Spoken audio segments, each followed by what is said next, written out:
Joining me now is ACU Foundation Senior Fellow and former White House Strategic Comms Director Mercedes Schlapp. Mercedes, it's great to see you. Look, I'm watching the dodging here. Put up the envelope. Don't look at the person asking the questions. But I think the result of this is Americans are going to say to the administration, to Democrats, you just don't have an answer, and I'm not buying the Putin line. Well, thank you for having me. But you know what? It's not you just don't have an answer. You have a bad answer. Let's be real. Brian, when have you ever heard AOC not talk to the press? It's like her favorite thing to do every single day if she's not posting selfies of herself or videos of herself every single day. The reality is it's actually surprising AOC hasn't taken on Joe Biden because she has been critical of President Biden on other issues. But the reality is that she has been one of the leaders in pushing this Green New Deal and this climate change agenda as part of their ideology and their religion. And now it's backfiring. Why? Because we know that there's been lower production here in the United States in terms of crude oil. Our crude oil inventories are low. We know that there's greater regulations being placed on the energy industry, higher taxes. It's put really a burden on many of these companies that should be producing more oil. And this has been the Democrats' problem. Their Green New Deal climate change agenda has been hurtful to us being able to produce more oil in the United States and making us more dependent on foreign resources. And you've got a Energy Secretary, Jennifer Granholm.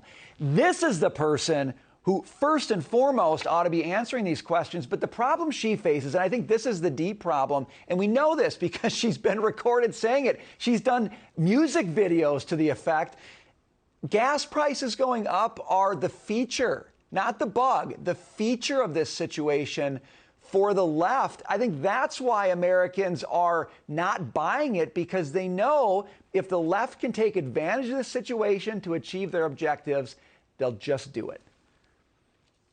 That's a great point. Let me tell you something. Normally in a White House, you use your cabinet members in a way to be your spokespeople, to be able to deliver your message. When you have Secretary Pete Buttigieg coming out and saying, look, I know you're struggling with gas prices. This is why, get yourself an electric vehicle. By the way, that cost about $56,000.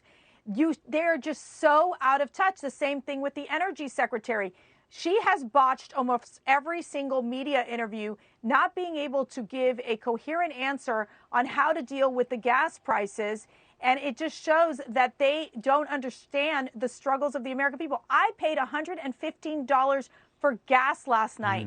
And you just can't, and this is happening across America, which is putting a huge burden on the American family. And so in essence, it's what we're seeing right now is the fact that President Biden, by using answers like can't do much about it, it's about Russia, that won't sell for the American people. And it's why you're seeing the American people in these poll numbers saying we can't keep going in this direction.